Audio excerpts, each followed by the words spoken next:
राधा स्वामी जी। बाणी बाणी राधा स्वामी दयाल सतनाम सतपुरुष की। आज की सत्संग वीडियो का विषय है मनुष्य के ऊपर दुखों का पहाड़ टूट पड़ना, ये किस बात का संकेत है। जब भी किसी मानव के ऊपर दुख ही दुख आते हैं तो वो क्यों आते हैं, क्या कारण है। वैसे तो कई दफ़े बता चुका हूँ कि हमारी ज़िंदगी में दुख क्यों आते हैं, पर आज कुछ नए ढंग से बताने की चेष्टा करूँगा। तो इसी विषय के संदर्भ में संत भीखा जी की वाणी के माध्यम से आज की सत्संग वीडियो आरंभ करते हैं। गुरु प्यारी सत्कारयोग साध संगत जी, आप सभी के भीतर बैठे परमात्मा को मेरा प्रणाम, आप सभी के चरणों में मेरा प्रणाम। विनती करना चाहता हूँ, जो भी व्यक्ति इस वीडियो को सुनने जा रहा है, जिन जिन का मन उनको भजन सिमरन में तंग करता है, तो आपसे विनती है इस वीडियो को पूरा अंत तक सुनने की कृपालता ज़रूर करें जी। हो सकता है कोई ना कोई ऐसा तुक, वाक्य, शब्द आपके हृदय के भीतर उतर जाए, आपके मन के किसी प्रश्न का जवाब मिल जाए और आप लोग सीधी राह पर चल सकें और आपका यही मन आपको भजन सिमरन में तरक्की कराने में मदद कर सके। तो इसीलिए आप जी इस पूरी वीडियो को सुनने की कृपालता ज़रूर करें जी। बाकी आपकी अपनी मौज है, आपकी अपनी दिली इच्छा है, कोई बंधन भी नहीं है। जैसा आप चाहें वैसा भी आपको ठीक लगे वैसा कर सकते हैं। तो अभी मूल विषय की ओर बढ़ रहा हूँ कि इंसान की ज़िंदगी में दुखों का पहाड़ का टूट पड़ना, इतनी तकलीफ हो आना किस बात का संकेत है। तो बाणी ले रहा हूँ भीखा जी की। बाणी है, महाप्रतापी राम जी ताको दियो बिसार, अब कर छाती का हनो गए जो बाजी हार। परम संत भीखा जी महाराज जी की वाणी है, साफ साफ कह रहे हैं कि जो महाप्रतापी है, महाशक्तिमान है, परम आत्मा, हम उसको भूल गए हैं। अब हम छाती पीट रहे हैं और हम जीती गई बाजी को हार गए हैं। जीती गई बाजी को हार गए हैं तो साफ साफ जाहिर है दुखों का पहाड़ तो टूटेगा ही टूटेगा। जिस जिस व्यक्ति को परमात्मा का स्मरण भूला हुआ है, परमात्मा की याद भूली हुई है, याद रखना उन लोगों की जिंदगियों में दुखों का पहाड़ टूटा ही होगा। बहुत सारा धन दौलत होगी, नाम शोहरत होगी, बच्चे भी अच्छे दिए हैं, पति या पत्नी भी अच्छी दी है, फिर भी कुछ खालीपन सा लगता है। तो उसका कारण है कि परमात्मा को भूल गए हैं। जैसे ही परमात्मा याद आएगा, दुखों का पहाड़ बिल्कुल गायब हो जाएगा। अभी एक और बात भी आप लोगों को बता देना चाहूँगा। बहुत से लोग हैं, वो जैसे जैसे ध्यान में तरक्की करते हैं तो एकदम से कोई ना कोई अड़चन आ जाती है। कभी माँ बाप तंग करते हैं, कभी बच्चे तंग करते हैं, कभी ये अड़चन आ गई, कभी वो अड़चन आ गई, कभी बीमारी आ गई, कोई किसी की टांग टूट गई, किसी को कमर में दर्द आ गया। तो ये जितनी भी चीज़ें हैं, ये सब ये भी इस बात का संकेत है कि आप लोगों के जो कर्म हैं वो काटे जा रहे हैं। देखो, कर्म फल भोग कर ही काटा जा सकता है। जो जो आप लोगों ने कर्म किए हैं उनका भोग करना बहुत ही ज़रूरी है।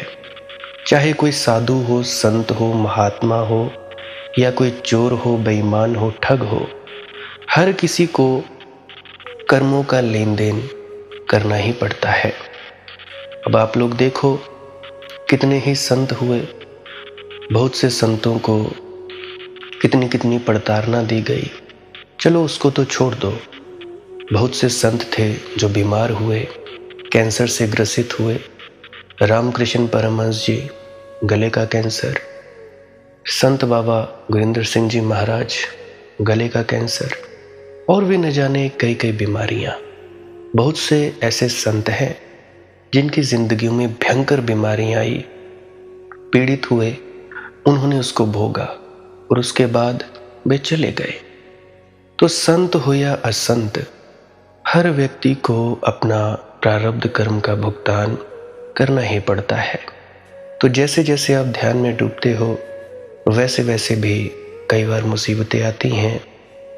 वो इसीलिए आती हैं क्योंकि कर्मों का जो लेन देन का चक्र है वो तेज हो जाता है। जो कर्मों का फल आप लोगों ने साल में भुगतान करना था, वो एकदम से महीने में हो गया या एक दिन में हो गया, तो जल्दी जल्दी कर्मों का भुगतान होने लगता है। पाप कर्म करोगे, उसके बाद पाप का भुगतान जल्दी होगा। पुण्य कर्म करोगे, पुण्य का भुगतान जल्दी होगा।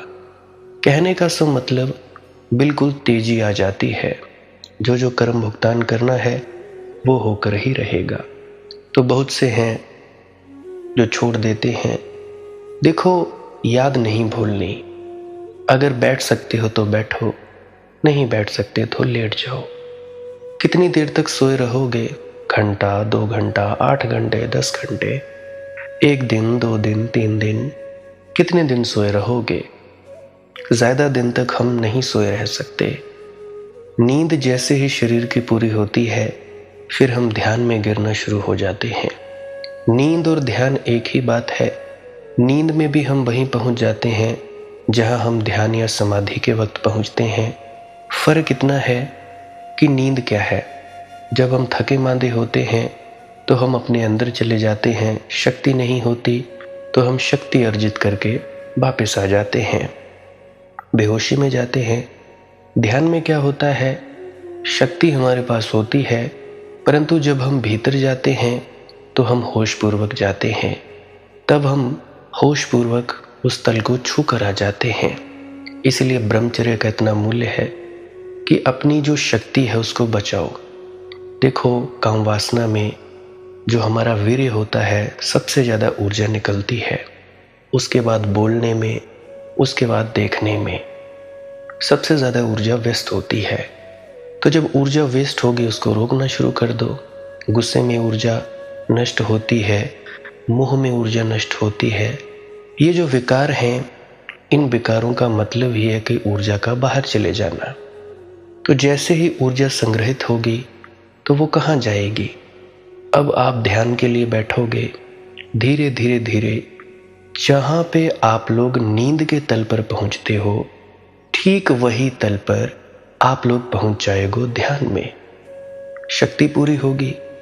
तो मेरे ख्याल से आप लोगों को यह भी समझ आ गया होगा कि नींद क्यों आती है। बहुत से लोग हैं जिनकी नींदें पूरी नहीं होती। नींद नहीं पूरी होती तो नींद को पहले पूरी करवाया जाता है। नींद पूरी करने का मतलब कि सबसे पहले शक्ति अर्जित की जाती है। अब आप लोग चलते हो, फिरते हो, बोलते हो और भी न जाने कई कई कर्म करते हो, उससे हमारी शक्ति व्यय होती है। तो शक्ति व्यय होती है तो शक्ति तो भाई चाहिए। तो शक्ति चाहिए तो नींद में चले जाओ।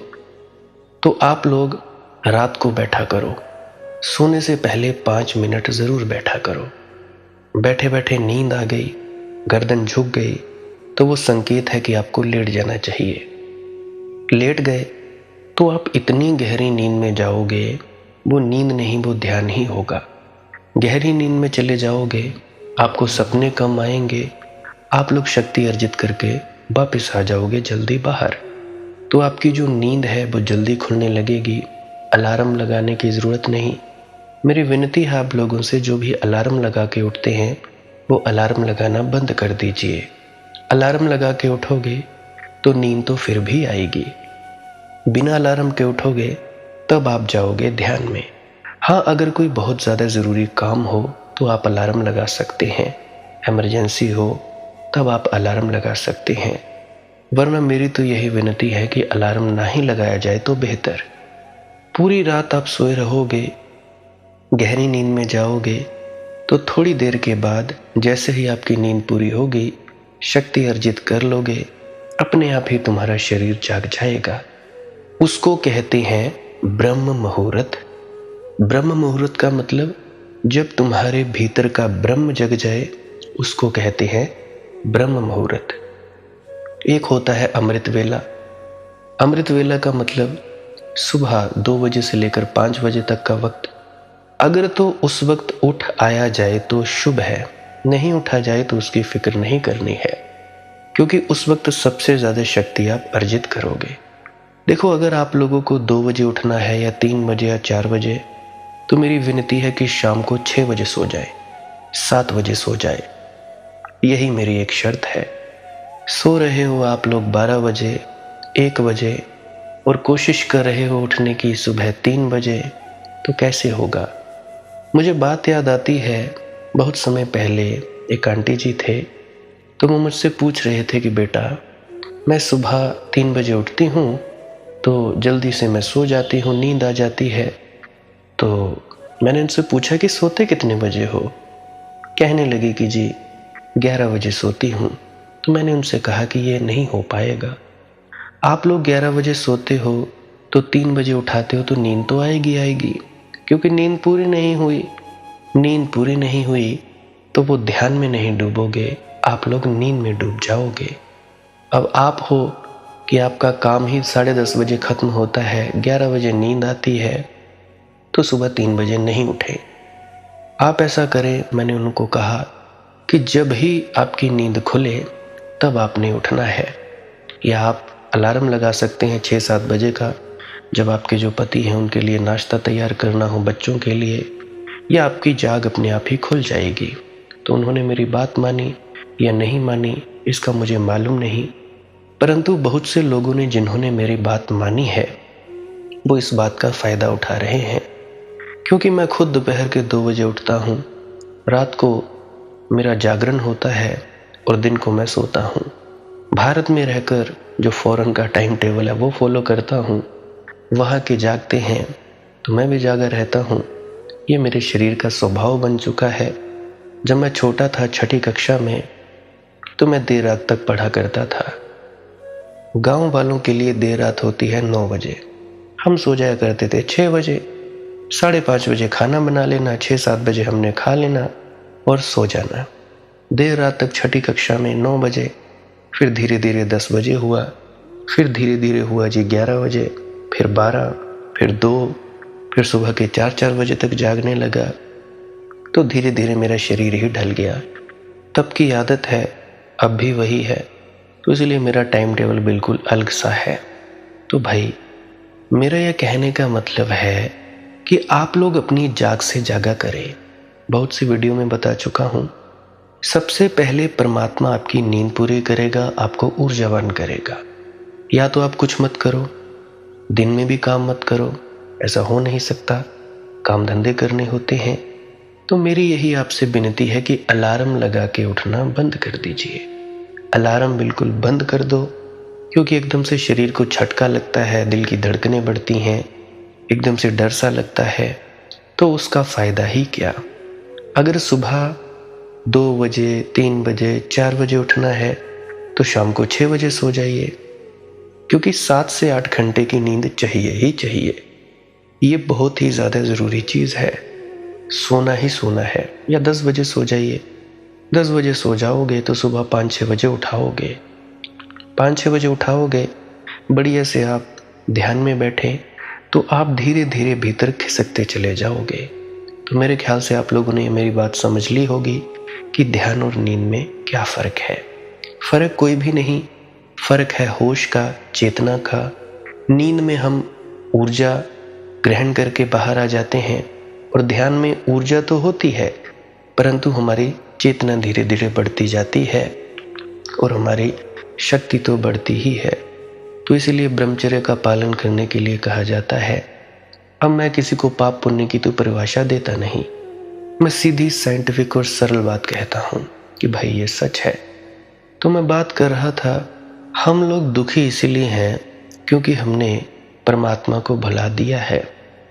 परमात्मा को तो हम भूल गए, जिसके साथ जुड़कर महाशक्तिवान हो जाना था उसे तो हमने भुला दिया, विस्मरण कर दिया। और हम क्षुद्र क्षुद्र बातों को खोज रहे हैं, जैसे कोई धन को खोज रहा है, पद को, प्रतिष्ठा को। दो कौड़ी के खिलौने में उलझ गए हो। असली तो भूल गया, नकली ने खूब भरमा लिया है। 100 भक्त नकली में कुछ खूबियां हैं जो असली में नहीं है, जो असली में हो ही नहीं सकती।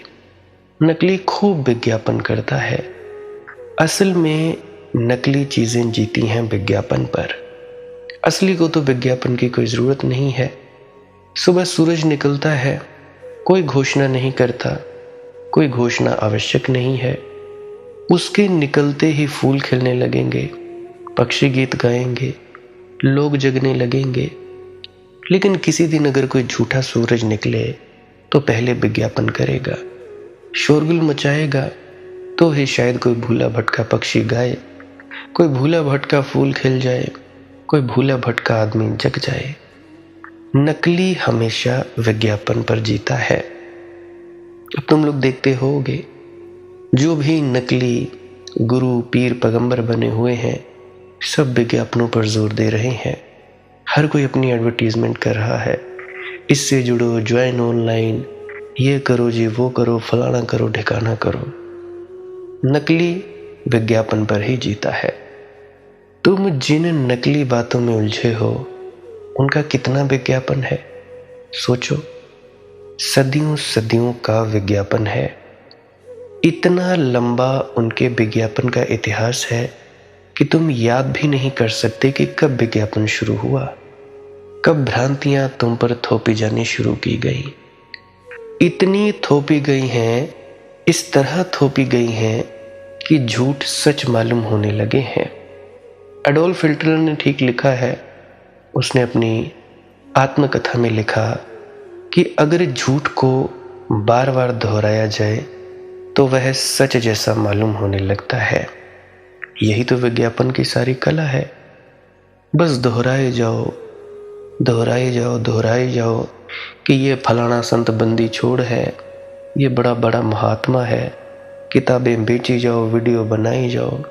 बस फिक्र मत करो, लोग मानते हैं कि नहीं मानते हैं। लोगों की 3 सीढ़ियां हैं मानने की। पहले तो वे हर चीज को कहते हैं जी गलत है, ठीक नहीं हो सकती, असंभव। ये पहली सीढ़ी है। समझो कि उन्होंने मानने की दुनिया में कदम रख दिया। दूसरी बात वे कहते हैं कि शायद हो सके, शायद संभव हो, ये दूसरी सीढ़ी है। और तीसरी सीढ़ी, वे कहते मैंने तो पहले ही कहा था कि ये ठीक है, हम तो पहले से कहते थे, कोई मानता नहीं था। बस धीरज चाहिए विज्ञापन करने का। झूठ से झूठ बात पर लोगों को भरोसे में लाया जा सकता है। कितनी झूठी बातों पर तुम्हें भरोसा है, कभी तुम लोगों ने ख्याल किया?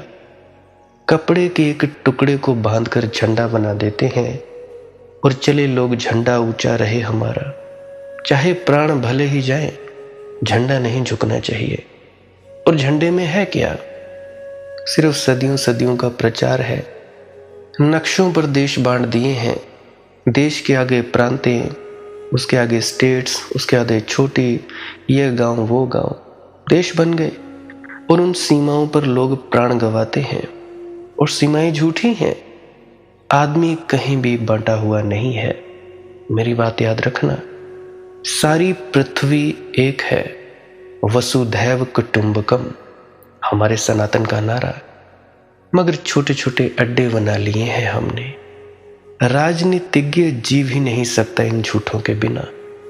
ये झंडों के झूठ, ये डंडों के झूठ, ये रेखाओं के झूठ, इन्हीं के बीच तो राजनीतिज्ञ जीता है। यही तो उसकी दुनिया है। ये सारे झूठ हट जाए तो राजनीति समाप्त हो जाए।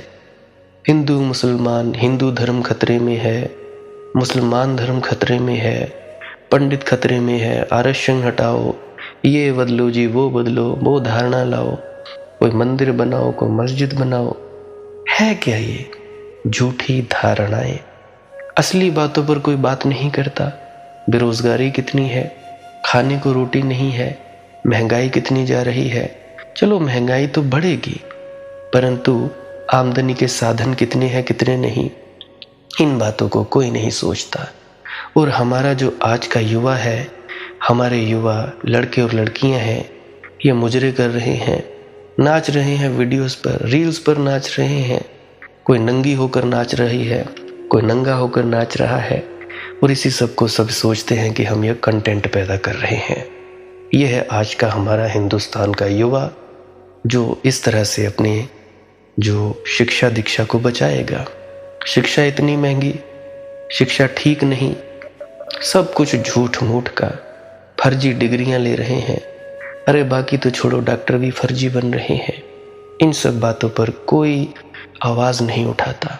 बस इंस्टाग्राम खोलो, नंगे धड़ंगे लड़के लड़कियां देखो, बस ठीक है जी, हमारा काम हो गया। और फिर कहते हैं कि हमें नौकरी नहीं मिलती, हमें बेरोजगारी है। या तो हिंदू मुसलमान के ऊपर लड़ाओ, या मंदिर बनना चाहिए कि मस्जिद बनना चाहिए, इसके ऊपर लड़ाओ। अगर किसी ने बात छेड़ दी तो भाई ये हमारा देश का विरुद्ध है, एंटी नेशनल व्यक्ति है, तू देश छोड़ दे। कई कहते हैं कि भाई हमें मंदिर ही मंदिर चाहिए, हमें ये फलानी चीज़ चाहिए, रोटी चाहे आए ना आए, हमें यही चाहिए। अरे दीवानों, सब चीज़ें ज़रूरी हैं, मंदिर भी मस्जिद जो जो तुम चाहते हो ज़रूरी है, परंतु भाई खाने को क्या रोटी नहीं चाहिए, छत नहीं चाहिए, कपड़ा नहीं चाहिए, और चीज़ें नहीं चाहिए? बच्चों को कैसे पालेगा भाई? अभी का युवा जो इतने नाच गाने कर रहा है, मुजरे कर रहा है, तो भाई इन लोगों को नौकरियां देगा कौन? मेरे पास अगर 100 लोगों को लाया जाए जो सिर्फ नाचता ही हो, मैं खुद उनको नौकरी देने के लिए तैयार ना हूं। मैं पूछूंगा स्किल क्या है, तुम जानते क्या हो? तो कुछ लड़के कहेंगे हम नाचते हैं जी, कुछ लड़कियां कहेंगी हम नाचती हैं, नाचती तो दूर है, हम कपड़े खोल खोल कर नाचती हैं। यह है हमारा टैलेंट। इस तरह से हम आगे बढ़ पाएंगे? बड़ी अजीब बात है। और फिर हम बात करते हैं कि हम लोग विश्व गुरु हो गए हैं। यह है हमारे सच। इन सचों को कोई आगे नहीं लेना चाहता, और फिर बोलते हमें क्या लेना देना है, हमारे थोड़ा ना कुछ हो रहा है। अरे भाई, एक एक व्यक्ति भी आवाज़ उठाएगा तभी होगा, नहीं तो वो दिन दूर नहीं। तुम लोगों को खाने को रोटी नहीं मिलेगी, खाना सोने के दाम पर मिलेगा। हवा पानी सब दूषित किया जा रहा है, कोई किसी को चिंता नहीं। तो मैं कह रहा था कि भाई सब झूठ हट जाए तो राजनीति समाप्त हो जाए, राजनीति समाप्त हो जाए तो ये युद्ध समाप्त हो जाए, वैमनस्य समाप्त हो जाए। लेकिन तब बहुत से लोगों का मजा ही चला जाएगा। उनका मजा ही यही है, नेतृत्व उनका मजा है। अगर दुनिया में शांति हो तो नेताओं की कोई जरूरत नहीं। दुनिया में लोग अगर प्रेम से जी रहे हों तो नेताओं की क्या आवश्यकता है? लोग लड़ने चाहिए, लोग अज्ञानी रहने चाहिए, तो ही पंडित पुरोहित को भी जीने की सुविधा है। इन सब की चेष्टा यह है कि तुम परमात्मा को भूल जाओ, क्योंकि जो परमात्मा को याद रखेगा वह इनमें से किसी के जाल में नहीं पड़ सकता। परमात्मा को भूलते ही तुम शिकार हो जाओगे 1000 तरह के झूठों में। एक दिया क्या बुझता है, अंधेरे में 1000 तरह के झूठ चलने लगते हैं। एक दिया क्या जलता है, अंधेरे के हजारों झूठ एक साथ समाप्त हो जाते हैं। तो सोचो भाई, विचार करो। जो भी आज के लड़के लड़कियां मुझे सुन रहे हैं, 13 साल से जितनी भी तुम्हारी उम्र है, थोड़ा शर्म करो, अक्ल करो। भाई मैं नहीं कहता कि नाचने वाले नहीं हैं, हिंदुस्तान में नाचते हैं, पर बढ़िया ढंग से तो नाचो। तुम लोग कहते हो हम ऐसा ही करेंगे, भाई इसको नाचना नहीं कहते। बेढंगा नाचोगे कौन तुम्हें पसंद करेगा? पैसा तुम कमा लोगे अपने आप को नंगा करके, परंतु उस पैसे का भी क्या करोगे? देश में रोटी नहीं होगी, उस पैसे से कैसे खरीद पाओगे रोटी? किसान मरे जा रहे हैं, उन पर कोई बात नहीं करता, और अगर मुझ जैसा कोई बात करता है तो तुम लोगों को सुइयां चुभती हैं, कमियां बताने लगता है तो तुम लोग कहते हो कि जी हमें कमी क्यों बता रहे हैं, हमें बुरा लगता है। मतलब व्यक्ति चुप रहे, लोरियां सुनाए तुम लोगों को ताकि तुम सब सो जाओ, जगाए कोई ना, तुम लोग धीरे धीरे मीठा जहर खाते जाओ और मरते चले जाओ। हवा तुम्हारी दूषित, पानी तुम्हारा दूषित, खाना तुम्हारा दूषित। अगर तुम्हें कोई बोले कि तुम फल सब्जी उगा सकते हो तो क्या उगा पाओगे? नहीं उगा पाएंगे। अजी हम बाजार से जाते हैं, वहां से ले आते हैं। हम तो नहीं खाते, हम तो डोमिनोज के पिज्जा खाते हैं, बर्गर किंग वहां पे बर्गर खाते हैं, या जो भी तुम खिसा पिटा खाते हो। मैं नहीं कहता मत खाओ भाई, खाओ, परंतु देखो कि आप लोगों की स्थिति क्या है। आप लोगों में से मैं सच बताना चाहता हूं, अभी के जिनके बच्चे हैं 2-2, 3-3, 8-8, 12-12 साल के बच्चे हैं, जिन पिताओं के, वो दुखी हैं। कैसे इतना खर्चा पूरा करें? हो नहीं सकता, क्योंकि आमदनी नहीं है। बाहर इंपोर्ट एक्सपोर्ट, अभी एक अलग से टैक्स लगा दिया गया है, और चीजें हो रही हैं। तो भाई जागो, आवाज कौन उठाएगा? परंतु नहीं, तुम लोगों को तो इंस्टाग्राम पर लाइक्स बढ़ाने हैं, जैसे तैसे बढ़ा देने हैं, सही काम करके नहीं, उलट पुलट कुछ भी करके, रील्स के कुछ ना कुछ करके कमाने ही है। खैर कोई बात नहीं, मुझे क्या, आप लोगों का नुकसान है। हम तो जी रहे हैं उसके दम पर, वो जैसा जिया रहा है, जैसा वो हुक्म कर रहा है, वैसा ही बोले दिए रहा हूं। मेरी क्या मर्जी। आगे बढ़ी है, अब कर छाती का हनो, गए सुबाजी हार।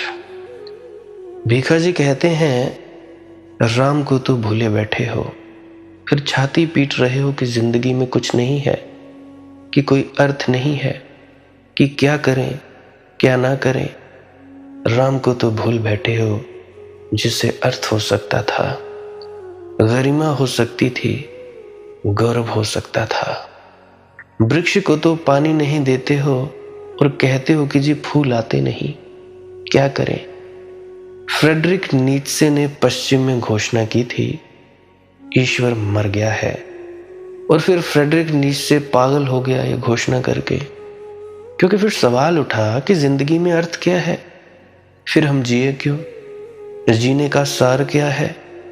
पहले ईश्वर नहीं है यह घोषणा कर दी, अहंकार ने यह घोषणा करवा दी कि ईश्वर है नहीं, अब मुसीबत आ गई। बिना ईश्वर के अर्थ खो गया, बिना ईश्वर के संदर्भ ही ना बचा जिसमें अर्थ पैदा हो सके। बिना ईश्वर के हम हैं क्या? सोचो, सिर्फ दुर्घटनाएं, सिर्फ मिट्टी के पुतले, आज हैं कल नहीं हो जाएंगे, थे या नहीं बराबर हो जाएगा। ईश्वर है तो शाश्वतता है, ईश्वर है तो अमरता है, ईश्वर है तो देह के बाद भी हम जिएंगे, ईश्वर है तो देह के बाद भी जीवन रहेगा, और नए पंख और नए आयाम। ईश्वर है तो अंत नहीं है, अनंत है, और अनंतता के ही संदर्भ में अर्थ हो सकता है। नहीं तो इस छोटी सी जिंदगी का मूल्य क्या? सोचो, इस बात को मेरी ठीक से समझ लेना। अर्थ होता है हमेशा अपने से बड़े संदर्भ में। उदाहरण, एक कविता है, उसकी एक पंक्ति में अर्थ है, लेकिन कविता के संदर्भ में। अगर कविता को तुम अलग कर लो और पंक्ति को बचा लो, पंक्ति में कोई अर्थ न रह जाएगा। फिर पंक्ति में भी शब्दों में अर्थ है, लेकिन पंक्ति के संदर्भ में। अगर एक शब्द को तुम अलग खींच लो तो उसमें कुछ अर्थ न रह जाएगा। फिर शब्द में भी अर्थ है, लेकिन अगर शब्दों से तुम अक्षरों को अलग खींच लो तो अक्षरों में क्या अर्थ रह जाएगा? अ में क्या अर्थ है, ब में क्या अर्थ है, अब में अर्थ है, लेकिन अ में कोई अर्थ नहीं, ब में कोई अर्थ नहीं। रा में क्या अर्थ है, म में क्या अर्थ है, लेकिन अगर इन दोनों को इकट्ठा करोगे, रा जमा म, तो राम में अर्थ है, परंतु अब राम अकेले में अर्थ है, परंतु अगर पूरी राम की कथा के संदर्भ में राम को लो तो और बहुत बड़ा अर्थ है, और अगर सारे जगत के संदर्भ में राम को लो तो अर्थ ही अर्थ है। मतलब एक राम जिसको तुम कहते हो दशरथ जी के बेटे, एक वो अगर पूरी दुनिया के संदर्भ में ले लिया जाए तो भाई पूरा ब्रह्मांड, परम आत्मा को हम राम कहेंगे। अर्थ का महासागर है। अर्थ होता है अपने से बड़े संदर्भ में, लेकिन आदमी का अहंकार चाहता है हमसे ऊपर कोई भी नहीं। बस वही अड़चन हो जाती है। जिसने कहा मुझसे ऊपर कोई भी नहीं, उसके जीवन में अर्थ खो जाता है। जिसने कहा मुझसे ऊपर सब कुछ है, आकाश पर आकाश है, लख आकाशा आकाश, लख पकड़ाला पाताल, आसमानों पर आसमान है, उसके जीवन में अर्थ ही अर्थ की वर्षा हो जाती है। फिर ऐसा व्यक्ति कुछ भी बोले, उसका एक एक वचन उपनिषद है। फिर ऐसा व्यक्ति उठे तो उसका उठाना, उसका बैठना उपासना है। ऐसा व्यक्ति ना बोले तो उसके ना बोलने में संगीत है, बिल्कुल मधुरतम संगीत। ऐसे बोल निश्चित पैदा होते हैं। कैसे बोल? बोलों के देवता, बोलो कुछ ऐसे बोलो कि जिनके शब्दों में अमृतत्व सिंधु लहराए। ऐसे बोलो कि जिनको सुनने उच्च हिमालय शीश उठाए। ऐसे बोलो युग की सांसों में लय की मधुता तुम घोलो। सूझों के अंकुर उन्मादों की उर्वर धरती पर फूटे, कहीं ना कोमल कला कुसुम नव कठिन ज्ञान के हाथों टूटे। अंतरात्मा कलाकार मत निज को बुद्धि तुला पर तोलो। करो मुक्ता की अर्चा, तुम व्यथा अश्रुओं को ना गिराओ। उन्मादी बलिदान पंथ पर फूलों जैसे शीश चढ़ाओ। बीणा घट में भरे वेदना रस, जीवन सिंचित कर डोलो। बोलों के देवता, बोल कुछ ऐसे बोलो। ऐसे बोल निश्चित पैदा होते हैं, मगर ऐसे बोल तुमसे पैदा नहीं होते। तुम जब माध्यम होते हो तब पैदा होते हैं। जब तुम सिर्फ बांसुरी होते हो और परमात्मा के होठों पर अपनी बांसुरी को छोड़ देते हो, तब ऐसे बोल पैदा होते हैं जिनमें माधुर्य है, जिनमें रस है, जिनमें अमृत है। ऐसे ही उपनिषद जन्मे, ऐसे ही कुरान जन्मा, ऐसी ही बाइबल जन्मी, ऐसे ही भीखा के ये सीधे साधे बोल जन्मे। ऐसे ही ये जो तुम रोज सत्संग सुनते हो, ये रोज जन्मते हैं। मेरा इनमें कोई हाथ नहीं। इसलिए कभी कभी मैं बहुतों से पूछ लेता हूँ कि आज टॉपिक क्या था, बोला क्या गया था भाई, तो मुझे पता लगता है कि अच्छा हाँ ये बोला गया था। कभी कभी तो मुझे नहीं पता होता। एक बार तो मैं अपना ही सत्संग सुनने लगा और मैं खुद ही सो गया। फिर मुझे मालूम हुआ कि हाँ वाकई दूसरे लोग सोते हैं तो भाई मुझे भी नींद आ गई। महाप्रतापी राम जी ताको दियो विसार, अब कर छाती का हनो गए सो बाजी हार। इस दुनिया में सिर्फ एक ही बाजी है, हारो या जीतो। राम के साथ जुड़ गए तो जीत गए, राम से टूट गए तो हार गए, और कुछ बाजी नहीं है। हिसाब किताब सीधा सीधा साफ साफ है। 2 और 2 4 जैसा गणित स्पष्ट है। जीतना हो राम यानी परमात्मा से जुड़ जाओ, हारना हो राम से टूट जाओ। लेकिन एक बात तुम्हें याद दिला दूं, अगर जीतने के लिए राम से जुड़े तो कभी ना जीतोगे। गौर करना मेरी बातों पर। जीतने के लिए परमात्मा से जुड़े तो कभी ना जीतोगे। अगर जीतने की आकांक्षा से परमात्मा से जुड़े तब तो तुम परमात्मा से जुड़े ही नहीं। तुम तो अहंकार से ही जुड़े रहे। तुम्हारा अहंकार राम का भी शोषण करने लगा। ये भजन ना हुआ, ये भक्ति ना हुई, ये भाव ना हुआ, ये तो शोषण हुआ भाई। तुमने राम को भी साधन बना लिया, साध्य तो तुम ही रहे। मैं फिर कहता हूं, जीतना हो तो राम से जुड़ो, मगर जीतना तुम्हारी आकांक्षा नहीं होनी चाहिए। राम से जो जुड़ता है वह परिणाम में जीत ही जाता है, मगर राम से जुड़ने की कला भी समझ लो। जो हारता है उस परमात्मा राम के सामने वही जुड़ता है। हारे को हरि नाम, इस विरोधाभास में ही सारी भक्ति का शास्त्र है कि जो हारता है राम से जुड़ता है, हारे को हरि नाम, और जो हार कर राम से जुड़ गया यानी जीत गया। ये प्रेम का गणित है। यहां हार जीत बन जाती है और यहां जीत हार हो जाती है। भीखा गए हरि भजन बिन, तुरत ही भयो अकाज।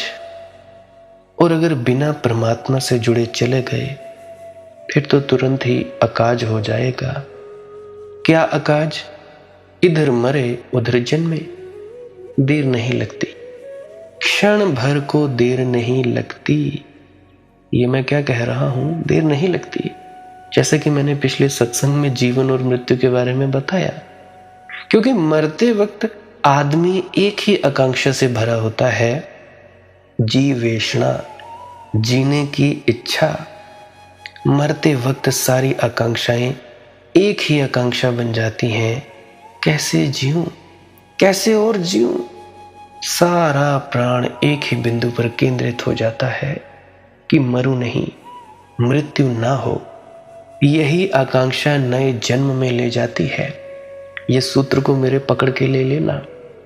क्या सूत्र है कि मरते वक्त व्यक्ति का सोचता है कैसे जीऊं और कैसे जीऊं, मरूं नहीं, मृत्यु ना हो। मरते वक्त जिसके मन में जीने की प्रबल आकांक्षा है वह मरते ही तत्क्षण किसी घर में प्रवेश कर जाता है। उसको कहा अकाज, बुरा काम हो गया भाई, हानि हो गई। इसलिए अक्सर कहता हूं, इच्छा कोई मत रखो। बीमारी आई, ठीक है भाई जो तेरी मर्जी। मरने लगो, ठीक है भाई जो तेरी मर्जी परमात्मा। आखिरी क्षण में भी घटना घट सकती है। आखिरी मरने से क्षण भर पहले भी। इस बात को मेरे ख्याल में ले लेना। तुम लोग बूढ़े जरूर हो गए हो, इस बात का ख्याल मत करना कि भाई अभी तो बड़ी देर हो गई, बैठा नहीं जाता, ये है वो है। आप लोगों को मेरा सत्संग लाभ कारण होगा, लाभदायक होगा, लाभ देगा ये सत्संग। क्योंकि अगर मरते क्षण भी मेरी एक बात याद आ गई कि भाई जीवेशना छोड़ो, अब मर ही रहे हैं, अब रोक भी कैसे सकते हो। जब पता ही लग गया कि मृत्यु आ गई, बस छटपटाना छोड़ो, स्वीकार भाव से लेटे रहो। ठीक है, अब मौत आ रही है तो हम क्या करेंगे जीकर। तो भाई इसीलिए कहता हूं कि मरते वक्त जिसके मन में जीने की प्रबल आकांक्षा है वह मरते ही तत्क्षण किसी घर में प्रवेश कर जाता है। अब बहुत से हैं जो मुझसे कहते हैं कि ऐसा कर देंगे वैसा। मैं कहता हूं कि भाई जिस मौत को तुम मुझे देना चाहते हो, मैं हर रोज मरता हूं, पल पल मरता हूं। तुम क्या मुझे मारोगे?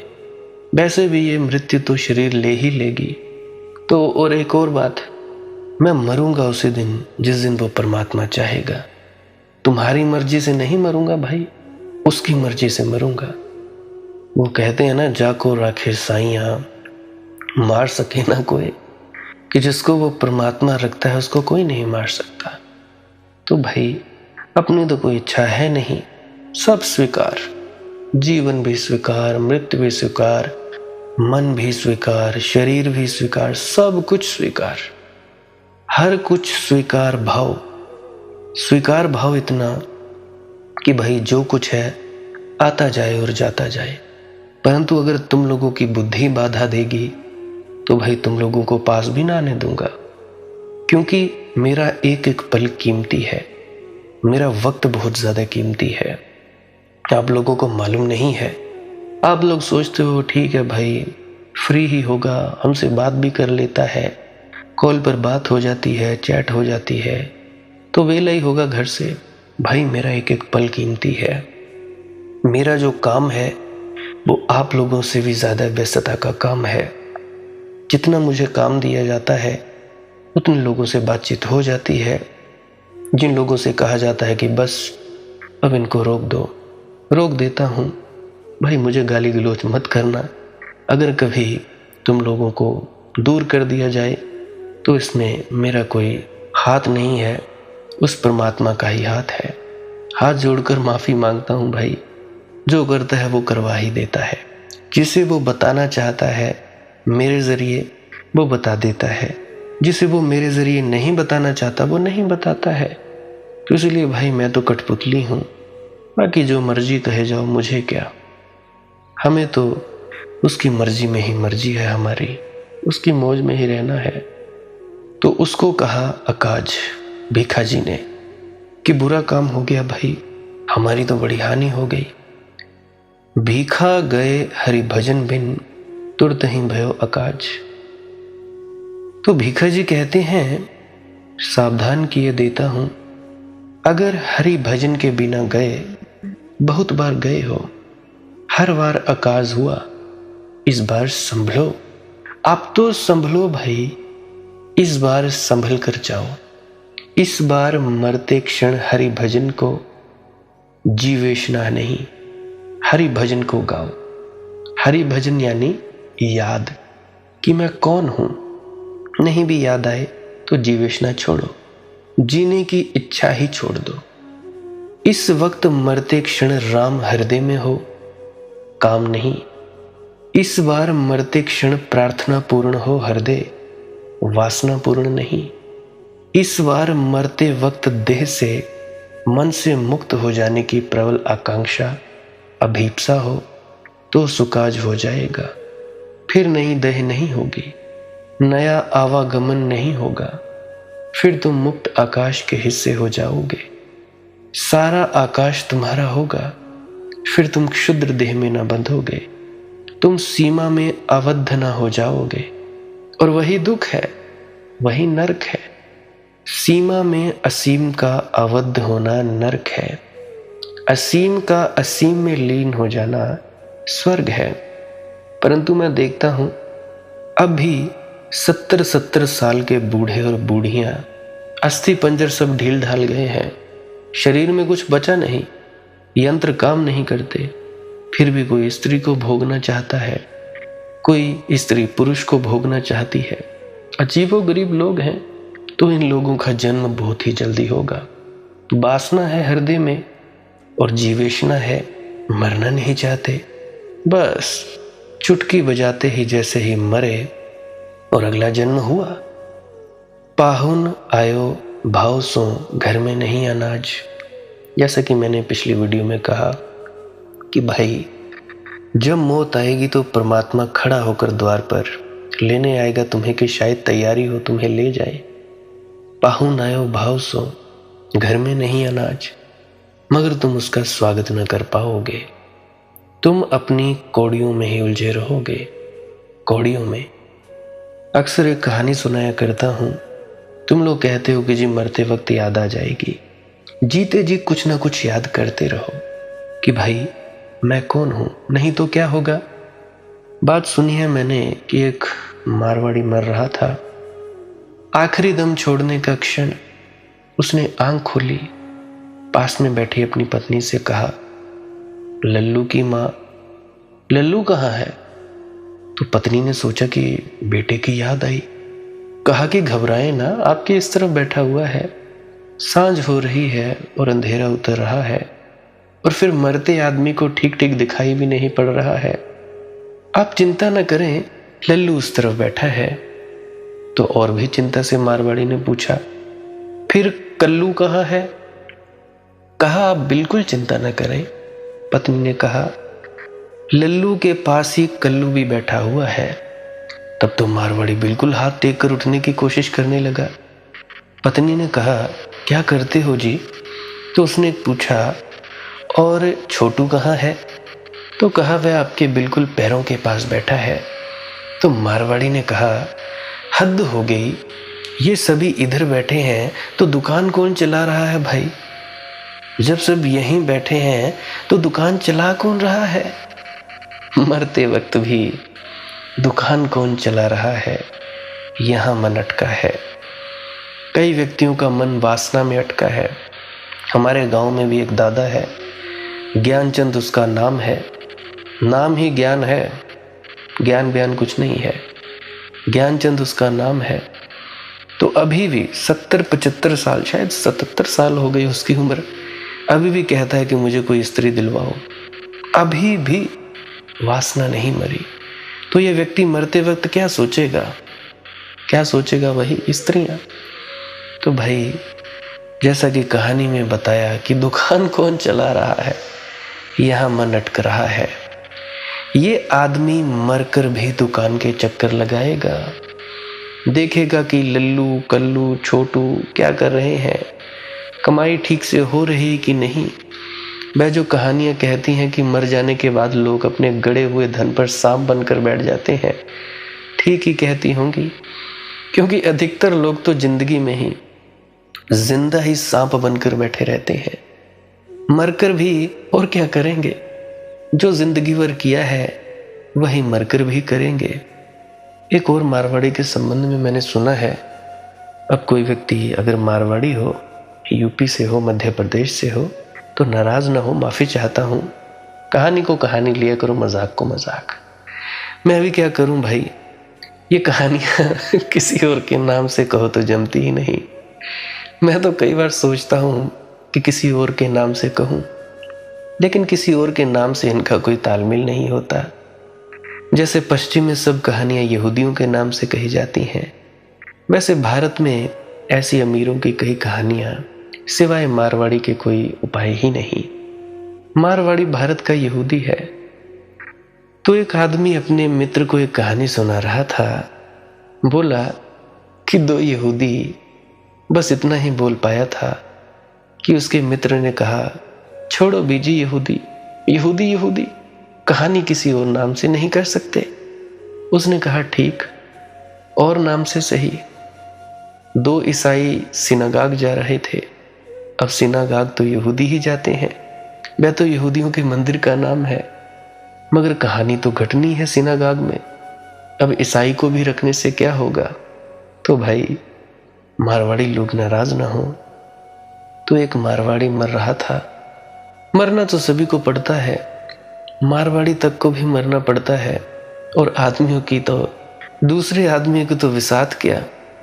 उसके 4-6 लड़के बैठकर विचार कर रहे थे।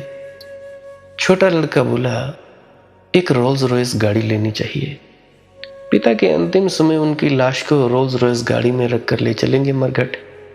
दूसरे भाई ने कहा, फिजूल खर्चा, अरे मुर्दों को क्या रोल्स रॉयल में ले गए या एम्बेसडर गाड़ी में ले गए या मर्सिडीज बेंज में, क्या फर्क पड़ता है, तो एम्बेसडर से काम चल जाएगा। तीसरे भाई ने कहा कि मुर्दों को क्या फर्क पड़ता है एम्बेसडर, नाहक का खर्चा बांधना, पेट्रोल महंगा, पड़ोसी गाड़ी दें कि ना दें, मेरा तो ख्याल है कि वह पुरानी तरकीब ही ठीक है। अर्थी बना लेंगे और कंधे पर रखकर ले चलेंगे। चौथे भाई ने कहा कि भाई, अब मरघट यानी शमशान घाट तो दूर है, गर्मी के दिन है और देश मारवाड़, खुद तो हम जल भुन जाएंगे ही, साथ कौन जाएगा अर्थी के। और इनकी जिंदगी भर की कहानियां और इनके जिंदगी भर के गोरख धंधे, वैसे ही कोई साथ जाने को तैयार नहीं, तो इतनी दोपहरी में कौन जाएगा साथ, और हम भी थक कर मर जाएंगे ले जाकर। तो ऐसा करते हैं, एक घोड़ा गाड़ी लेकर आते हैं बैलगाड़ी उसमें रखकर ले चलना ठीक रहेगा। पांचवें ने कहा, फिजूल की बकवास में पड़े हो। अरे घर जो गधा है वही ठीक है, उसी पर बांध देंगे और ले चलेंगे। तभी बाप जो मर रहा था ये सब सुन रहा था, एकदम उठाया और कहने लगा, मेरी चप्पल कहाँ है? उन्होंने कहा, चप्पल का क्या करोगे पिताजी? उसने कहा कि जी मैं पैदल ही चलता हूं। अरे अभी इतनी जान मुझ में शेष है, नाहक का खर्चा करना, गधे को सताना, आजकल घास भी महंगा और हर चीज की झंझट, इतना तो मैं अभी चल सकता हूं। शमशान घाट तक मैं पैदल ही चलता हूं, वहीं चलकर मर जाऊंगा, तुम्हें कोई दिक्कत भी नहीं आएगी। मरते क्षण भी लोग सोचेंगे तो वही जो जिंदगी भर सोचा है। जिंदगी भर जैसे जिए हैं उसका ही तो निचोड़ मृत्यु के समय आंख के सामने खड़ा हो जाएगा। भीखा गए हरि भजन बिन, तुरत ही भयो अकाज, देर नहीं लगती उसी क्षण को अकाज हो जाता है। पाहुन आयो भाव सो, घर में नहीं अनाज, वेद पुराण पढ़े कहा, जो अक्षर समझा नहीं। तुम लोग पढ़ते रहो वेद पुराण, राधा स्वामी व्यास की पुस्तकें, निरंकारियों की पुस्तकें, कबीर वाणी पढ़ते रहो, कुछ भी पढ़ो, कुछ नहीं होगा। जो अक्षर समझा नहीं, अगर तुमने अक्षर को, राम को, शाश्वत को, सनातन को, नित्य को नहीं जाना, पढ़ते रहो। अगर तुम अक्षरों में ही उलझे रहे और अक्षर को न जाना, शब्दों में ही उलझे रहे और निह शब्द को न जाना, तो तुम चूक जाओगे, तो तुम्हारी जिंदगी में कुछ भी होगा नहीं। तुम कूड़ा करकट इकट्ठा कर लोगे, भीतर तुम वैसे के वैसे ही रहोगे, कुछ नहीं होगा भाई। मुझे कहानी याद आती है, एक बहुत प्रसिद्ध सर्जन था, सर्जरी करता था, तो उन्हें जरूरत थी एक सहायक डॉक्टर की। तो उन्होंने एडवर्टीजमेंट दिया, विज्ञापन दिया। बड़े बड़े डिग्रियों वाले डॉक्टर उम्मीदवार थे, पर उन्होंने फिर भी झंडू भैया को चुना। झंडू भैया बड़े समझदार लगते थे, क्योंकि अभी अभी लौटे थे, इंग्लैंड से बड़ी डिग्रियां लेकर लौटे थे, खूब पढ़ लिख कर लौटे थे, बड़े प्रमाण पत्र लाए थे। शेष सब उसके सामने फीके थे। और पहले ही दिन ये घटना घटी। घटना क्या घटी कि सर्जन ने एक बड़ा ऑपरेशन किया। ऑपरेशन पूरा होने से पहले ही मरीज होश में आ गया। सर्जन ने जल्दी से अपने सहायक झंडू भैया को कहा कि आप ऐसा करें कि दौड़कर क्लोरोफॉर्म की बोतल ले आओ, बेहोश करना है। तो झंडू भैया जी दूसरे कमरे से बोतल लेकर टक टक जूते बजाते दौड़ते ही आ रहे थे, दबड़ दबड़ करते, कि भाई फर्श चिकना था और तो भी बाहर घंटा बजा, टन हुई, वो घबरा गए। तो झंडू भैया धड़ाम से नीचे गिरे, फर्श पर बोतल गिरी, टूट गई। तो सर्जन तो बहुत घबराया। उसने कहा, झंडू भैया अब क्या होगा, क्योंकि अस्पताल में तो ये आखिरी बोतल थी। झंडू भैया बोले, सर आप बिल्कुल चिंता मत कीजिए, मैं अभी मरीज को बेहोश किए देता हूं। तो झंडू भैया ने क्या किया, अपनी शर्ट उतारी और अपनी हथेली को कच्छ पर मलकर, कांख में मलकर मरीज को सूंघा दिया। मरीज फौरन बेहोश हो गया। सर्जन ने तो बड़ी हैरानी से देखा झंडू भैया की तरफ। तो झंडू भैया बोले, डॉक्टर जी आप बिल्कुल चिंता न करें, अभी कच्छा बाकी है, अभी तो मैंने अपनी कांख ही पर मलकर ही उसको सूंघाया है। इंग्लैंड भी हो आए, बड़ी डिग्रियां भी ले आए, मगर फिर झंडू भैया ऊपर ऊपर सब हो गया, मगर भीतर की पकड़ तो वही रहेगी ना। भीतर आदमी नहीं बदलता ऐसे। तुम पढ़ो किताबें, वेद पुराण सब कंठस्थ कर लो, तोते हो जाओ, नहीं कुछ लाभ होगा। वेद पुराण पढ़े कहा, जो अक्षर समझा नहीं, अक्षर समझा नहीं, रहा जैसा का तैसा। तुम नहीं समझोगे अगर परमात्मा को, राम को, तुम वैसे के वैसे ही रहोगे। तुम्हारा पांडित्य किसी काम का नहीं। गंगा नहाओ, काशी नहाओ, कुंभ नहाओ, काबा जाओ, कुछ काम नहीं पड़ने वाला है। जब तक कि तुम्हारे भीतर उस पाहुने को तुम अंगीकार न कर पाओ, जब तक तुम्हारे भीतर ऐसी तैयारी ना हो कि जब प्रभु आए तो तुम दोनों हाथों से आलिंगन के लिए फैला सको, उसे बाहों में भर लो कि जब प्रभु आए तो तुम उसके चरणों में सिर रख दो।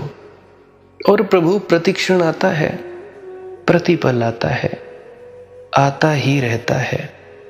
उसके अतिरिक्त आने को कोई और है ही नहीं। हवा का झोंका आता है तो उसी ने दस्तक दी है। फूलों की गंध आई तो वही आया। सूरज की किरण झांकी तो वही झांका। पक्षी गाया तो वही गाया। वृक्ष में फूल खिला तो वही खिला। उसके अतिरिक्त कुछ है ही नहीं। जो जानते हैं उनके लिए परमात्मा के अतिरिक्त और कुछ भी नहीं, और जो नहीं जानते उनको परमात्मा को छोड़कर और सब कुछ है। मगर उस एक के साधने से सब सध जाता है और सब साधे सब जाए। तुम वेद पढ़ो, कुरान पढ़ो, तुम पुस्तकें पढ़ो, राधा स्वामी व्यास की, निरंकारी या कबीर पंथी या आर्य समाजी की, कुछ भी पढ़ो, चालबाज हो जाओगे, होशियार हो जाओगे, बेईमान हो जाओगे। तुम्हारी बेईमानी पांडित्य का रूप ले लेगी। तुम शब्दों और तर्कों में कुशल हो जाओगे। मुझ जैसे मूर्ख और अज्ञानी को, जो शब्दों का इतना धनी नहीं है, हरा डालोगे। तुम लफाज हो जाओगे। मीठे मीठे लच्छेदार शब्दों के जाल बुनने लगोगे।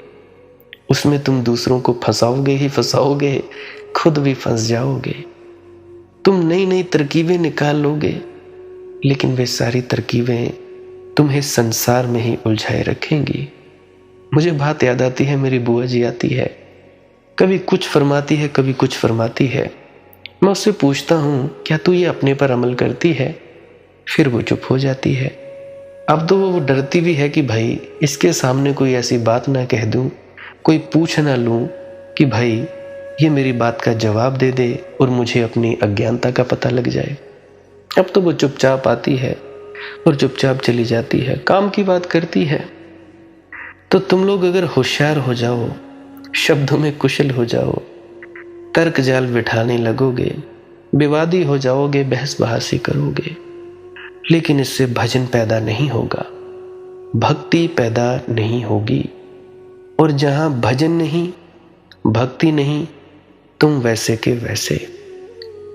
वेद पुराण पढ़े कहा, जो अक्षर समझा नहीं, अक्षर समझा नहीं, रहा जैसे का तैसा, परमार्थ सो पीठ, स्वार्थ सन्मुख होई वैसा। परमात्मा की तरफ पीठ कर ली है तुमने और स्वार्थ के सामने मुंह किए बैठे हो। स्वार्थ की पूजा कर रहे हो, झूठे देवताओं की पूजा कर रहे हो। शास्त्र मत को ज्ञान, कर्म भ्रम में मन लावे। और तुम्हारे सारे शास्त्रों का ज्ञान क्या है? सोचो, उधार वासा दूसरों का। अपने अनुभव के बिना कोई मुक्ति नहीं है भाई। अपने अनुभव के बिना कोई सत्य नहीं है।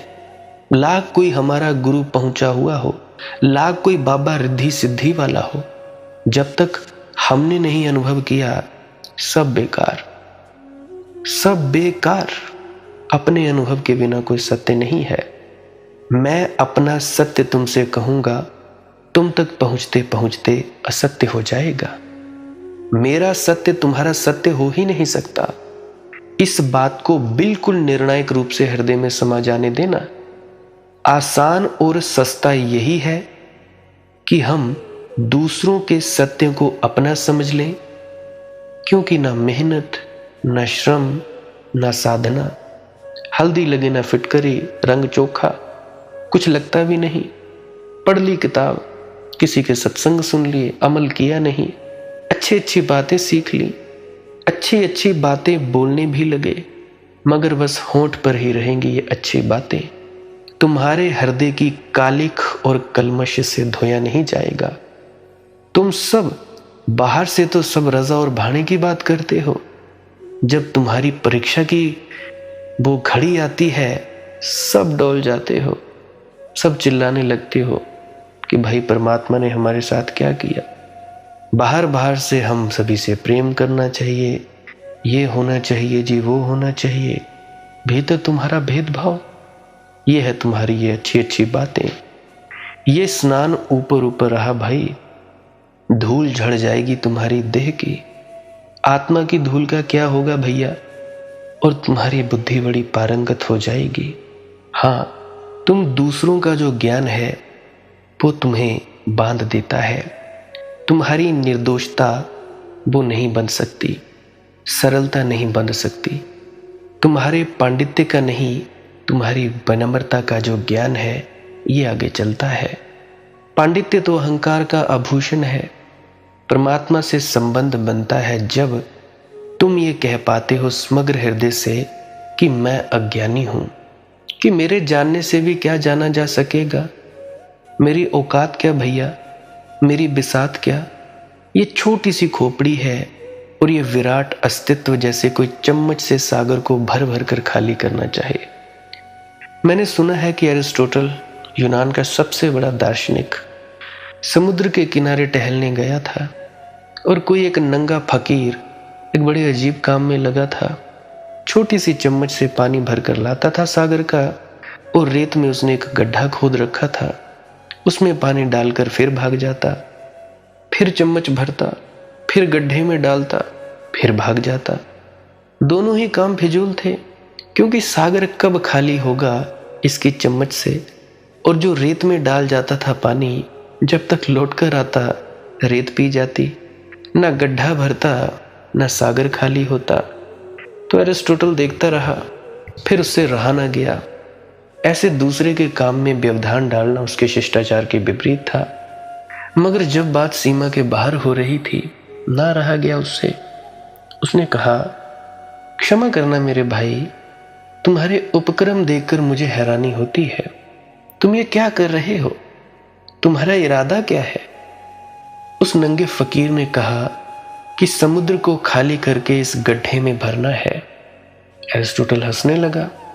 उसने कहा, मजाक तो नहीं कर रहे हो। इतना बड़ा समुद्र, इतनी छोटी चम्मच, ये छोटा सा गड्ढा, वह भी रेत में, ये कैसे हो पाएगा। और जिंदगी बहुत छोटी है, अभी बीत जाएगी, 4 दिन की है। और वह फकीर हंसने लगा और उसने कहा, मैं तुम्हारे लिए ही ये उपक्रम कर रहा हूं भाई। ये तुम्हारी खोपड़ी कितनी बड़ी है, क्या चम्मच से ज्यादा बड़ी है। और ये अस्तित्व कितना बड़ा है, सागर से अनंत गुना बड़ा। और तुम इस खोपड़ी से समझने चले हो अस्तित्व को, कि इसका राज खोल लोगे, कि इसका रहस्य जान लोगे। ये कब हो पाएगा, जिंदगी बहुत छोटी है। इसके पहले कि एरिस्टोटल उससे पूछे कि भाई तुम कौन हो, तुम्हारा नाम क्या है, मैं फकीर तो चलता बना। एरिस्टोटल उसके पीछे भी दौड़ा, लेकिन वह तो भाग ही गया। कहानी में साफ नहीं है कि वह फकीर कौन था, लेकिन बहुत संभव है कि वह आदमी डायोजनीज रहा होगा, क्योंकि वही यूनान में नंगा रहता था। अगर ना भी डायोजनीज रहा हो तो डायोजनीज की हैसियत का ही कोई दूसरा फकीर रहा होगा, उसका कोई शिष्य रहा होगा। उस दिन से एरिस्टोटल को भी चैन न मिला। उस दिन से यह बात उसे भूली ही नहीं। सोचता था उस दिन के बाद भी, विचारता था, लेकिन जानता था कि यह चम्मच से सागर खाली करने का उपाय है जो सफल नहीं हो सकता, जिसकी असफल हो जाने की नियति सुनिश्चित है। शास्त्र मत को ज्ञान, कर्म भ्रम में मन लावे। शास्त्र जानो, मतों को जानो, दर्शन को जानो, बड़े बड़े विचार सीखो, बड़े बड़े सिद्धांतों को अपनी याद का अंग बना लो, लेकिन इससे कुछ भेद नहीं पड़ेगा। मन तो उलझा रहेगा काम में, वासना में। मन तो उलझा रहेगा संसार के भ्रम में। सपनों में कोई भेद नहीं पड़ेगा। एक बड़े फार्म का मैनेजर मरणशैया पर था, पलंग पर पड़ा हुआ था। फर्म का मालिक उसे अंतिम विदाई देने के लिए आया हुआ था। मैनेजर बड़ा धार्मिक था, नियमित पूजा पाठ, व्रत नियम, उपवास, तीर्थ यात्रा, कथा, यज्ञ, हवन, जो भी संभव है वह सब करता था और करवाता था। उसकी प्रसिद्धि थी गांव में। उसका असली नाम लोग भूल गए थे। उसको लोग भगत जी के नाम से ही जानने लगे थे। तो भगत जी मर रहे थे, मालिक फर्म का आया हुआ था। भगत जी ने दुखित स्वर में कहा कि मालिक, मुझे माफ कर देना। अब मौत के क्षण में आपसे क्या छिपाऊं, क्योंकि अब जब मर ही रहा हूं तो आपको बता देना उचित ही होगा कि मैंने आपकी फर्म से लाखों रुपए का घोटाला किया है और कंपनी मेरी ही वजह से घाटे में चल रही थी। फर्म के मालिक ने कहा, घबराओ मत भगत जी, तुम ही थोड़े ही व्रत नियम उपवास करते हो, मैं भी करता हूँ। और तुम ही थोड़े ही तीर्थ यात्रा करते हो, मैं भी करता हूँ। और तुम ही थोड़े ही सत्यनारायण की कथा करवाते हो, मैं भी करवाता हूँ। तुम ही थोड़े ही भगत हो, मैं भी भगत हूँ। भगत जी ने कहा कि मैं कुछ समझा नहीं। तो उस मालिक ने कहा, समझो, अब मरते वक्त तुमसे भी क्या छिपाना, निश्चित मरो भगत जी, घबराओ मत, ना ही किसी प्रकार का अपराध भाव अपने हृदय में लाओ, क्योंकि तुम्हें जहर भी मैंने ही दिलवाया है। सारा धर्म, सारा क्रियाकांड पाखंड की तरह ही है। जब तक कि वो परमात्मा हृदय में ना बसे, जब तक कि वो राम हृदय में ना गूंजे। और कैसे गूंजेगा राम हृदय में? तुम हटो, जगह खाली करो, सिंहासन रिक्त करो। तो भाई, भरो इस हृदय को आनंद उत्सव से, उसकी प्रार्थना से, उतरेगा जरूर वो। व्यर्थ की बकवास में पड़े हो तुम लोग, जिसको तुम ज्ञान कहते हो। विज्ञान सीखो। विज्ञान का अर्थ होता है ब्रह्म ज्ञान। विज्ञान का सही सही अर्थ होता है विशेष ज्ञान जो ब्रह्म से मिला दे, ऐसा ज्ञान जो उस परमात्मा से मिला दे। ज्ञान में ही उलझे रहोगे, फिर विज्ञान कब छुओगे? और विज्ञान कहाँ सीखा जाता है? ज्ञान तो किताबों से मिल जाता है, विज्ञान मिलता है गुरु की संगति से। इसलिए हर रोज भजन सिमरन किया करो, गुरु के सत्संग अवश्य सुना करो। सत्संग सुनने से ही बात होगी भाई, तभी तुम्हारे भ्रम नाश होंगे। अमल में लाना भी बहुत ज्यादा जरूरी है। अमल में नहीं लाओगे तो एक कान से सुना दूसरे कान से निकाल दिया, कोई फायदा नहीं। फिर खाली आए और खाली चले जाओगे। तो आज के लिए बस इतना ही। अगर किसी के कोई दुख तकलीफ हो तो कमेंट सेक्शन में लिख सकते हैं। बाकी आगे मालिक की मौज है, करना ना करना उसकी मर्जी। हमारा कर्म है प्रार्थना करना। भजन सिमरन किया करे, ध्यान में डूबा करे, कुछ ना करने में अवश्य बैठा करे, सांस क्रिया अवश्य किया करे। भजन सिमरन क्या है? भजन और सिमरन दो अंग हैं। सिमरन है कुछ शब्दों का जाप करना जो आपको आपके सद्गुरु द्वारा बताए जाते हैं। कोई भी जाप हो सकता है, कोई भी शब्द हो सकते हैं। करना क्या है?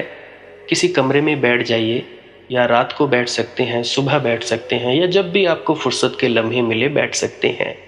तो जब बैठें तो शरीर को बिना हिलाए डुलाए बैठना है। जो बैठ नहीं सकता तो वो लेट जाए, जो चौकड़ी नहीं मार सकता वो टांगे सीधी कर ले। कोशिश ये रहनी चाहिए कि ज़्यादा से ज़्यादा वक्त शरीर को बिना हिलाए डुलाए बैठा जाए। उसके बाद अपने शब्दों का जाप शुरू कर दें। आंख बंद रखें, आंखों पर ज़्यादा जोर नहीं लगाना है, कोई कष्ट नहीं देना है, नहीं तो सर में दर्द होगा और फिर आप लोगों को परेशानी हो सकती है। तो आपने क्या करना है? चुपचाप शांत होकर बैठे रहना है, शब्दों का जाप शुरू कर देना है। जितनी देर भी आप करना चाहो, आधा घंटा, पौना घंटा, 10 मिनट, 15 मिनट, या जितनी भी आपको आपके सद्गुरु द्वारा दिया गया निर्देश है, जितना निर्देश है उसका पालन कीजिए। और उसके बाद दूसरा स्टेप करना बड़ा ही ज़्यादा ज़रूरी है। वो क्या है? वो उसी अवस्था में बैठे रहें या आसन भी बदल सकते हैं। ये जो शब्दों का जाप होता है ये एकाग्रता के लिए होता है, ताकि मन की एकाग्रता आ जाए। और जब मन की एकाग्रता आ जाए फिर दूसरा कदम क्या है?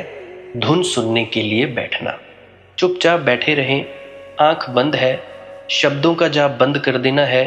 और अगर कोई भी आपके गुरु महाराज है, उनको आप स्मरण कर रहे थे, याद कर रहे थे, आंखों के सामने शक्ल ला रहे थे, तो उसको लाना बंद कर दीजिए। शब्द धुन सुन रही है तो सुनते रहिए, आंख बंद करके अंधेरे में ही टिके रहें।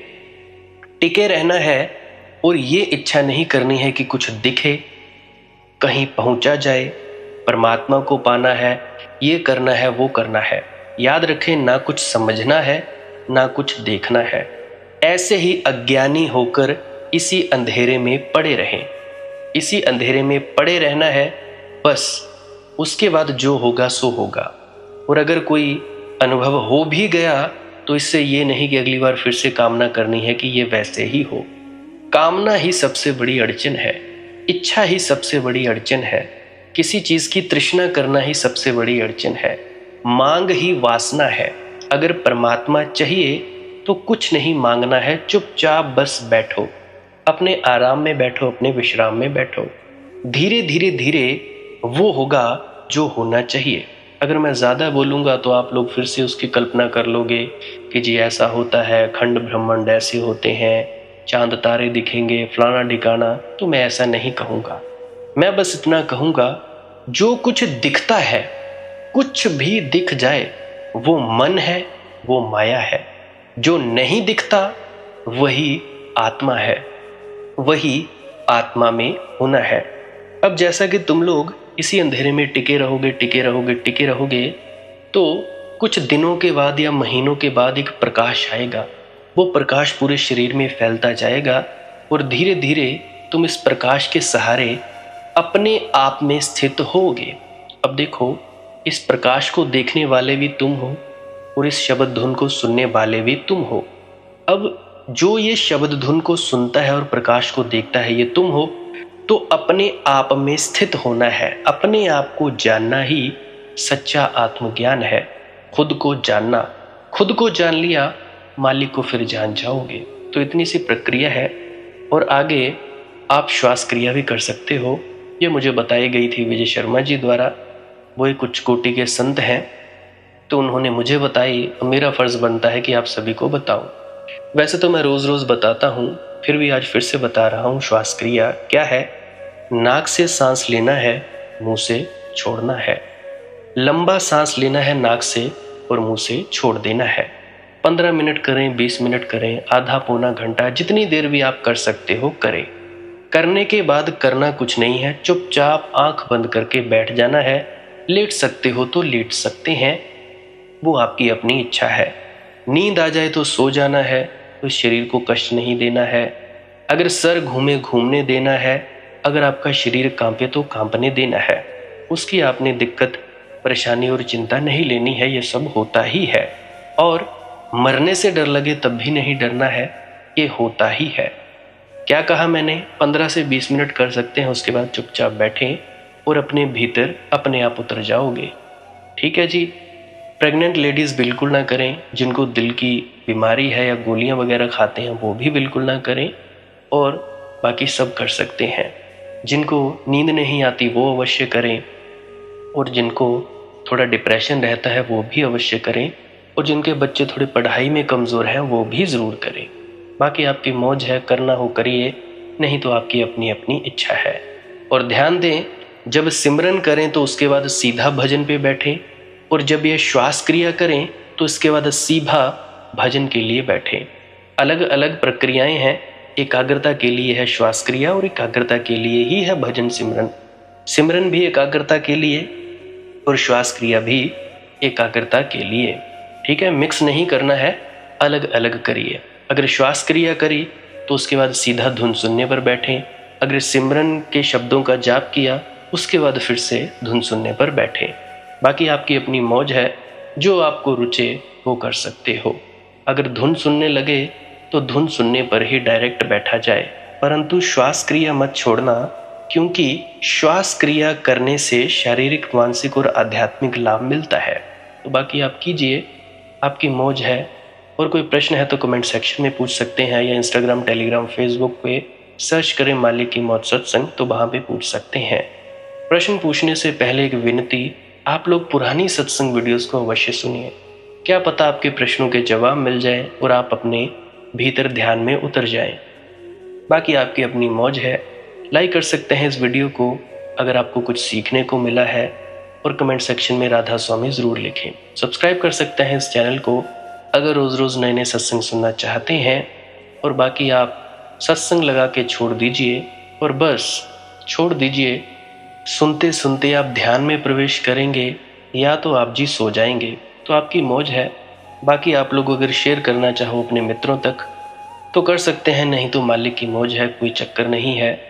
आप मुझे इतने अंत तक सुनते हो, इतने अंत तक सुनने के लिए आपका बहुत बहुत शुक्रिया, बहुत बहुत धन्यवाद।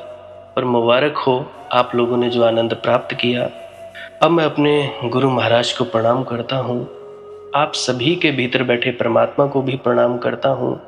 मेरा प्रणाम स्वीकार करें। राधा स्वामी जी।